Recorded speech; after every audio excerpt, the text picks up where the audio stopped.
The Book of Boba Fett. Wow. Episode 2 cranks everything up a notch. Boba and Fennec Shan are attacked and they have to fend off attackers. Boba asks Shan to bring one back alive so that they can go to the mayor and say, hey man, we know you was tripping, brought this dude to kill me. What you got to say about that? He kind of points them into another direction. It wasn't me. It was the one-armed man. So he sends them off. When he is sent off, he is stalled until he has a run-in with the twins. Now, if you remember, I said previously that there was a problem because Boba is taking the place of one of the Hutts. He's taking the place of Jabba the Hutt, which I think is going to draw conflict because Jabba, the Hutt, is one of the Hutts, plural. It's like a mafia organization. There's a bunch of Hutts, a lot of air quotes, one of the Hutts. And the Hutts are a mafia family. They're a space mob, right? And you can't just take from them and not, you can't take from them because, man, they're not going to stand for it. I mean, imagine the old Italian mafia movies and one of the Dons gets defeated or killed by one of his subordinates. That dude couldn't just walk up and be like, yeah, well, I'm in charge now. I mean, no, that's not going to happen. They're gonna whack you. They're gonna off you. They're gonna kill you. They're gonna whack you off. You're gonna die, man. They're gonna send somebody up there, make you sleep with the fishes, as they say in the mob movies. So when Boba took over, I was like, okay, but what about the other Hutts? One of them is going to show up, and actually two showed up. The twins, quote unquote, show up. And they're like, hey man, this is our stuff. Our cousin, he had it. He died, so it belongs to us now. And he's like, nah, you'd have to kill me for it. And then Black Krrsantan shows up, who is a Wookiee, but not as kind as the Wookiee we're all familiar with from Star Wars, Chewbacca. Black Krrsantan is bigger, stronger, meaner, tougher, and way more ruthless, and he's a bounty hunter. He's worked for Darth Vader. He's, in the comic books, he's worked with Boba Fett. He's fought a Jedi before and not died, so he's a bad dude. He is trouble, So I'm thinking, is he going to eventually join Boba Fett because they work together in the comic books? Or did they bring him just to show how serious the twins were? That they got a dude who could potentially kill Boba? And I'm thinking, have they met yet? Has he met Obi-Wan? He's got a little scar on his eye. In the comics, Obi-Wan gave him that. But Obi-Wan has a series coming out. So I'm wondering, has this already happened and he's met Obi-Wan? Because that's a strong hint that he's going to survive whatever's going to happen. Because he'd have to show up in the Obi-Wan show. Or they could, if he dies, they could just make mention of him. Yeah, I cut this one Wookiee in the face, across his eye. They could make mention of it. But I'm curious because now they've got, by entering him into the show, they open up the fact that the cartoon and the comic books are both canon here. They're both part of this universe. So things that have happened in the books, things that have happened in the comics, things that have happened in the cartoons could potentially be pulled into this universe. I kind of dig that, man. I kind of dig that.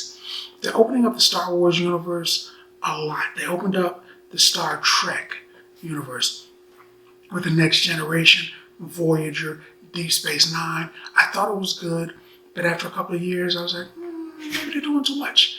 But the way that they're doing it with Star Wars, I kind of like it. They're making more shows because with Star Wars, I wondered what was going on. With the Star Trek thing, they spread out the universe, but it was really just what was happening with Star Trek and the Enterprise and the surrounding Enterprise universe. They didn't go way off somewhere. I mean, we're getting stories of Boba Fett,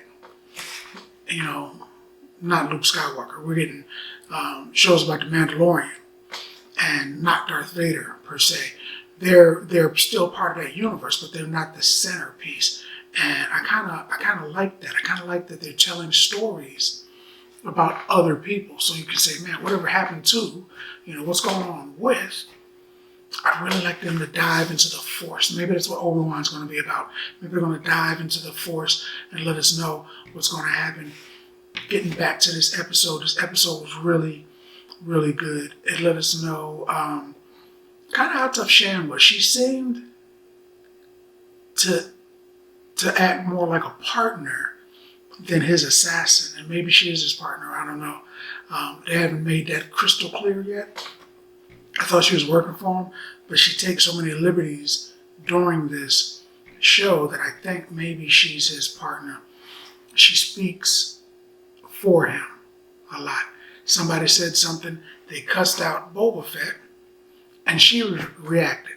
She dropped him in the pit, and I'm like, oh, okay, you did that without asking? You didn't get permission for that? Maybe he had more to say. She tries to tell him and school him on a lot of the things that the mob boss is supposed to do. And he's like, no, I don't care about that. Which means that, he probably didn't even know about that. I'm wondering about those twins. I mean, they got the twins that they brought in. So with those twins, he's either going to have to make a definitive statement, like kill them in a way that the rest of the Hutts aren't going to come, which doesn't make sense because there's got to be a lot of them, or he's got to go through them to make a deal with the other Hutts, the other mob bosses, so that he can retain his stuff. Because they're not going to kill off Boba Fett. They're not going to kill him off. He's too good a character. I'm wondering if the other Mandalorians are going to become a part of this. He's made friends with at least one tribe. We haven't seen it, so it could be more, but he's made friends with at least one tribe of the Sand People.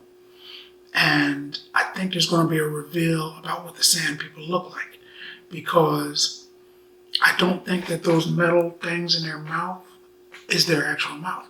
I don't think the spikes on their head and the bulbs in their eyes are the actual features. I think that they are more humane looking than they look. I think that's mostly to keep them, protected from the sun and the heat, and also to look terrifying and also to look unified. I think they're like the Mandalorian, that you don't have to be born Mandalorian to be part of the Mandalorian tribe. They can bring you in, like the Mandalorian. They brought him in. He was not born there. He was raised by them. So I think that you can join the Sand People tribe without actually being born of them. I think we're going to find that out in the near future. I like that they're exploring the little creatures that are hiding in the sand, climbing through the sand, the little frog dogs and all that kind of stuff. That's interesting. We're talking about the different mob sections. That's interesting. With the Mandalorian, you're getting more of the Star Wars canon that you would expect. With Boba Fett, they're going deep into the mob part, which I guess needs to be explored. That's interesting. With the Obi-Wan show, I think they're going to go more into, hey, what's the Force? How do you make the lightsabers work? Is it magic? Are you guys space wizards? What's going on with that? I think they're going to explore that a lot. I like the show. I like the direction. I like where it's going. It's very interesting. I think that we should all talk about it in the comments, because I dig this show. But that's what I think. More importantly, What do you think? Now that you've seen the video, let's talk about it in the comments. And as always, if you like the video, if you like the content, subscribe. And then like. Popcorn passport. Get your popcorn passport.